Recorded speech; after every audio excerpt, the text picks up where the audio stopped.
Yo, I'm giving away $100 Apple gift card for a subscriber. We get up to 300 subs, man. Keep liking, commenting, subscribe. What's up with y'all boys, man? It's your boy my Arc, and I'm back for another reaction, you know what I'm saying? We finna be reacting to, I guess it's about the Broncos, the Russell Wilson, Nathaniel Hackett situation. Her Hackett just got fired. I don't know what the hell I just said. But yeah, Hackett just got fired. Video by Microphones called "This Could Save Russell Wilson." So, you know what I'm saying? Hey, I know it's unrelated, but you know, this is the third video I recorded tonight. I don't know if they're all gonna be uploaded tonight or back to back, but just know as of this moment, got my MacBook back today. Third video, boy, I'm talking about. This time I'm really focused on it. Like, I'm focused. Like, this time, having no MacBook, not being able to make videos, probably one of the worst feelings, man.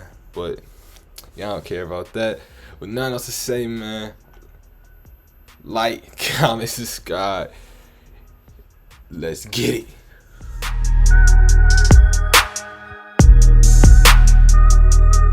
Tensions are high, Jim, here on these Broncos sidelines. Oh yeah, bro. I ain't watched this game because I was watching the Celtics Bucks game on Christmas Day when I was in Florida. But bro, I heard these, bro, they got the belt put on them, bro. Like, it was so bad. He had Patrick Starr talking shit. Like, bro, it was bad. I knew someone was getting fired when I saw it was like 55 to like, it was like 55 to 14, 51 to 14. It was some, I know they put like a 50 burger on these niggas, but like, someone was getting fired, bro. And they was gonna have to be hacked because they can't do nothing with Russell Wilson because they gave him that contract. That hasn't even kicked in yet, too. That's crazy. But jeez, that's the only thing they can't do. Fire him because they can't do nothing with Russell. Them and Dalton Risner defending Russell Wilson, trying to calm everyone down, going up and down the sidelines. But in some form of poetic justice, just 4 days, 3 days, 5 days. The time difference is completely screwing me up here, guys. After our last Denver Broncos video, the very thing we suggested to fix the Denver Broncos and how they essentially didn't have any choice but to do this ended up happening. So we have a lot to discuss because this means several things for the Denver Broncos. There's a lot of ways that they could go, and there's a rumor even out there that Denver Broncos fans could be excited about. At the end of the day, I know this sounds crazy, but not. Oh yeah, by the way, I'm no longer a Russell Wilson hater no more. Because at this point, I don't really care anymore. I see the Panthers, you know what I'm saying? Technically, we're still contending for a playoff spot, even though we're not making the playoffs. But we still contending for one, though. We play the Bucks this Sunday. So, should not need. I don't know. I don't even know how to feel. Only thing, I don't want to draft Will Levis. So, I don't care if we win the division and go to the playoffs. That's cool.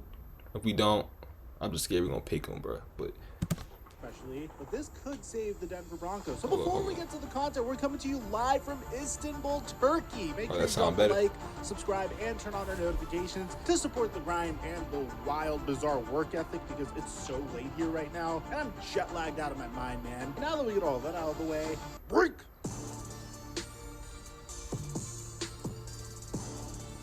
Shit, bro. I knew somebody was getting fired, bro. You can't let somebody just drop 50 something on you, bro. Especially all the turmoil going on to see someone was getting fired. Oh, Nickelodeon National Television too. Shit. If you want to be on camera, you want to be behind the camera, you want to do radio, podcast, whatever it is.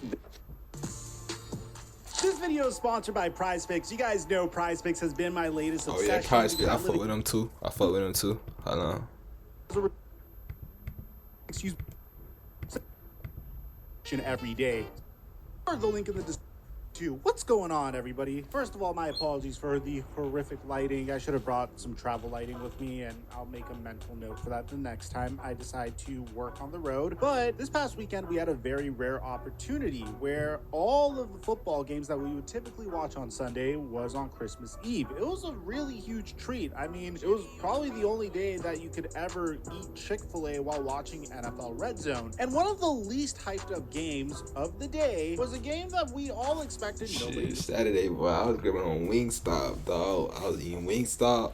You know what I'm saying? Watching the Eagles Cowboys. Oh, let me turn this up some more. Shit, I was having a good ass time. Watch the Los Angeles Rams, led by Baker Mayfield, essentially. Okay. I don't want to keep pausing, but like Baker Mayfield, dog. Like, how come he couldn't have done this with us, bro? You know, we probably was the problem, but damn, like, shit. Play for at this point. We're facing off against the Denver Broncos, who have been the NFL's biggest dumpster fire up until this point. And somehow, some way, right when you thought there was no way, shape, or form for that game to have any relevance at all whatsoever, oh, believe me, we had a lot to talk about following that game. Starting from this bizarre incident with Brett Ripien, the backup quarterback of the Denver Broncos, shoving and getting into it with the Denver Broncos offensive line. Now, normally I would just say this is a part of the sport of football, but I feel like each and every week up until this point, we've been seeing tantrum after tantrum after tantrum being thrown on the Denver Broncos sideline, and it's getting kind of embarrassing. You've seen moments where Russell Wilson has to defend the situation that he's in. I mean, do you remember when multiple teammates of his were on the trade block and he was making it seem like it was as a result of them being very desirable and not necessarily a symptom of how horrific they've been together? I heard that there's some stuff about, you know, Chubb and Judy and these guys. You know, I told him that, listen, the greater you are, the more people are going to want you. But yeah, I've mentioned to him one-on-one, you know, that, don't take offense to it. Now, I want you to compare that tone of Russell Wilson still having a glimmer of hope in his season to this tone right when he got his handed to him by the Los Angeles Rams, who again were led by Baker Mayfield and had nothing to play for on Christmas Eve. Bear in mind, the final score was 51-14. And honestly, if you look at this interview from Russell Wilson, it seems like my man's straight up out of cliches to use. The bottom line is that I let us down. You know, it's been disappointing. You know, we've had some really good moments this year. We've had some really bad moments. We've had some in between. Great consistency, you know. And that's the biggest thing that we're missing right now is that consistency. I think we're all frustrated. You know, I think we're all frustrated because we feel like we can be better. We feel like we're capable of being better. But that wasn't even the most bizarre part of the game. I mean, I'm just telling you funny little footnotes. This wasn't the main issue of the game. You saw moments where Russell Wilson was literally talking to a football while he was trying to communicate with his teammates. And then if a sideline tantrum wasn't enough for you to raise an eyebrow after us seeing multiple tantrums throughout the year, including the famous KJ Hamler tantrum when Russell Wilson missed him on a wide open read to win a game earlier this year versus the Indianapolis Colts, or Melvin Gordon giving him a dirty look which would result in being a viral meme. What about this play from Courtland Sutton, who was supposed to have a remarkable year as a result of Russell Wilson coming to the Denver Broncos? By the way, if you remember, he was supposed to be one of those fantasy football breakout stars. I would know because I made the mistake of drafting him. Well, take a look at this. Look at Courtland Sutton being so frustrated at Russell Wilson from Russell Wilson missing him despite him being wide open. Yeah, bro, it was wide open. There was somebody else wide open in the middle too. Like, there was so many options. He could have passed it to Sutton. He could have passed it to the other dude in the middle, and like, or he could have just ran with it because it was like 3rd and 4, or 2nd and 4. It was like 4 yards to the first down. Jumping up and down in a KJ Hamler-esque fashion as a result of how frustrated he is. This is something we've seen week after week after week. It doesn't seem like there's been any progress for this team at all whatsoever. It just keeps getting worse. And to be honest, you could point the blame finger at Russell Wilson, which I partially do because this man is straight up just missing reads. But if you're having your teammates argue on the sidelines in addition to your star QB, which you gave up a significant amount of draft capital for, which includes not only a top 10 pick from last year, a tight end that seems very promising, but what appears to be a top 3 pick this year, then obviously your team is in some trouble. And at the end of the day, if you ask me, on paper, a team that has Russell Wilson, Courtland Sutton, Jerry Jeudy, KJ Hamler, yes, Tim Patrick and Javonte Williams had injuries that crippled this team, but also you remember the fact that the Denver Broncos are one of the best defenses in the NFL. They should not be a bottom 3 team at all whatsoever. They should not be getting memed or having their games commentated by Patrick Starr. No, literally, this is a thing. Look. That's not what he wanted to cook. And it appears as though Denver Broncos ownership would agree with you, because following the incredibly embarrassing loss to the Los Angeles Rams, who I repeat have absolutely nothing to play for at this point, including there's no point in them tanking for a bottom pick or for them to play really hard to make it to the playoffs, because this team's injured as hell and it just seems like there's no way, shape, or form mathematically for them to make it into the playoffs. The Denver Broncos decided that they've seen enough with Nathaniel Hackett. And it seems like the head coaching carousel once again is going to spin for the Denver Broncos, because according to Adam Schefter and Ian Rappaport and Tom Pelissaro, the Denver Broncos have officially decided to fire Nathaniel Hackett with 2 games remaining in the NFL season. Now, before I get to the statement from the Denver Broncos, I want you to understand the significance of this. I mean, this is like near Urban Meyer levels of ineptitude for a head coach. It's Nathaniel Hackett's first season, and things were so bad that the Broncos decided that, hey, we don't want to see anything more at this point, and decided to pull the plug on it. Well, the Denver Broncos actually issued a statement in regards to the whole situation, saying, on behalf of our ownership and organization, like I said, it can't do nothing with what I was gonna say Westbrook Wilson, bro.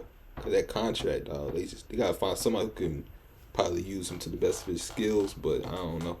So the Broncos, bro, they just, I think of teams that are in the worst predicament than the Panthers, bro. Like, shit, like, we have no quarterback, but at least we have no quarterback more. It's better than having a bad quarterback or just, I don't know. Nathaniel Hackett for his dedication as head coach of the Denver Broncos. He sincerely appreciated Nathaniel's efforts and wish him and his family all the best in the future. Following extensive conversation with George and our ownership group, we determined a new direction would ultimately be in the best interest of the Denver Broncos. This change was made now out of respect for everyone involved and allows us to immediately begin the search for a new head coach. We recognize and appreciate this organization's championship history, and we understand that we have not met that standard. Our fans deserve much better, and I can't say enough about their loyalty during such a challenging stretch for our team. Moving forward, we will carefully evaluate every aspect of our football operations and make whatever changes are necessary to restore this franchise's winning tradition. I will lead our head coaching search with support from our ownership group and George, whom I have confidence in as our general manager. As we begin the process of selecting our next head coach, we remain focused on playing competitive football to finish the season on a positive note. I mean, it's really concerning. The Denver Broncos have missed the playoffs in 7 consecutive seasons since winning the Super Bowl in 2015, which I guess kind of makes sense considering the fact that following the Super Bowl, the head coach that won the Super Bowl with them and the Hall of Fame QB that was responsible for them winning that Super Bowl are no longer with the team. But there are core pieces of the Denver Broncos identity that have remained intact. This team's identity is still the fact that they have a suffocating defense. And remember, this team was so complete that they decided that if they were to trade for Russell Wilson, they would have everything they need to win a Super Bowl. Originally, I was under the impression that the main reason that Nathaniel Hackett was brought in was just to lure Aaron Rodgers over. I wasn't necessarily thinking that Nathaniel Hackett was the Denver Broncos' top priority as a head coach because Nathaniel Hackett is good at coaching at all whatsoever. It's no disrespect to Nathaniel Hackett, it just seems like he was a guy that built a strong relationship with Aaron Rodgers that would be able to lure Aaron Rodgers over from Green Bay. Once that failed and they reverted to plan B with Russell Wilson, it seemed like Russell Wilson wasn't talented enough to carry Nathaniel Hackett as an insufficient head coach the way Aaron Rodgers would have been able to. Now, I know that could be a little harsh towards Nathaniel Hackett, but you have to bear in mind, this guy was fired as a coordinator before when he was working for the Jacksonville Jaguars. So it's a situation where he was in the right place at the right time and bonded with a Hall of Fame QB who had the opportunity to potentially get traded to the Denver Broncos that got him into this situation to begin with. So at this point, you might be wondering what's next for the Denver Broncos. Well, we discussed this in our previous video, and it seems like the plan is following suit. There's nothing else that the Broncos could have done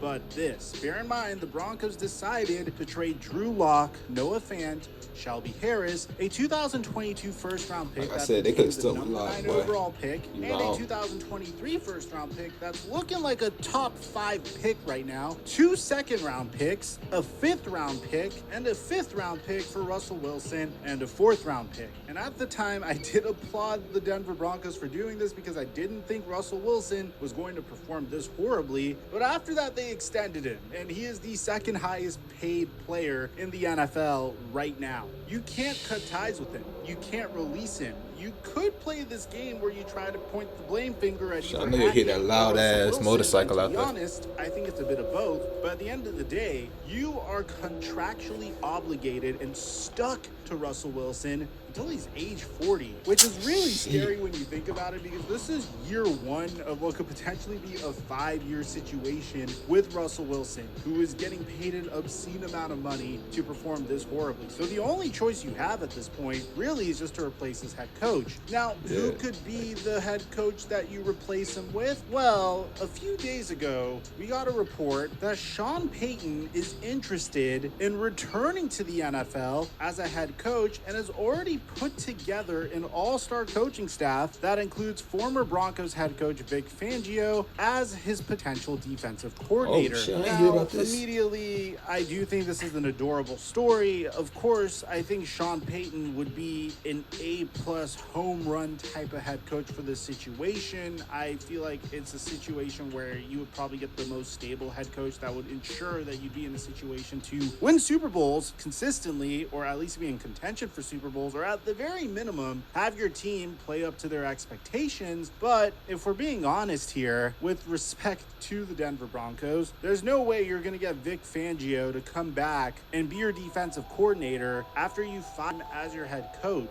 That would just be really weird. Could you just imagine how the defense would feel about that? How the entire Denver Broncos team would feel about that? I mean, 70% of the players that are Denver Broncos now were Denver Broncos a year ago when Vic Fangio was the head coach. And Ian Rappaport even confirmed this on the Pat McAfee show. Vic Fangio's not come back there as defensive coordinator, right? So, because he was head coach there. Unless Payton's going to go with a different DC, which is possible, I don't think that Payton's going there. Could Sean Payton go there? He could, but I think he's going to want to bring his own personnel guy, or at least have significant personnel say. Honestly, bro, they can just leave the defensive coordinator.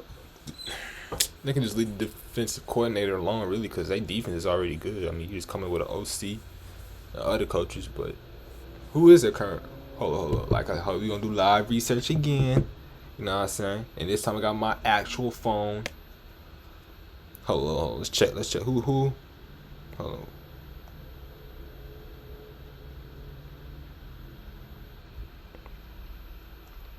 Okay, Justin Alton. Justin. Oh, hold on. Y'all see this? Hold on.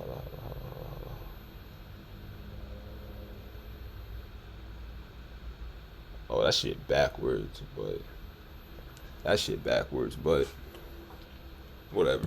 You can immediately rule that out. I am going to consistently back this man as a head coach, because one of the few things I agree with Nick Sirianni on is that this man should not have been fired to begin with. I think Frank Reich will be the perfect man for the job. You don't necessarily need a defensive head coach in this instance. I think you could just get yourself a head coach that clearly knows what he's doing on offense, and just depend on the defense to keep doing what they've been doing. They were solid despite a year of having a really bad head coach. And I think that could solve the Denver Broncos problems perfectly. I know Dan Quinn is going to rocket to the top of a lot of people's wish lists at this point, but I don't necessarily think you need to get a defensive head coach for a team that is struggling offensively the way the Denver Broncos are. But I'd like to hear what you have to say. If you're a Broncos fan, are you feeling a little bit more optimistic now that Nathaniel Hackett's gone? Or are you thinking this is more of the same and the wheels are turning on the coaching carousel once again, and you're beginning to give up hope after going from Gary Kubiak to Vance Joseph to Vic Fangio to Nathaniel Hackett to whoever the hell the next guy might be? I'd like to hear what you have to say. But aside from that,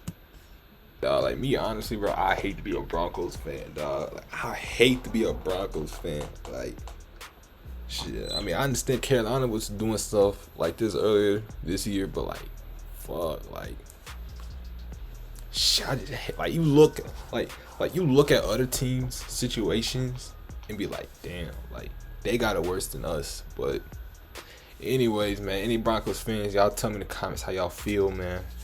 Anything else, man? Like, comment, subscribe. It's your boy Lemon Arc. 3 time, and what the fuck was it? We out.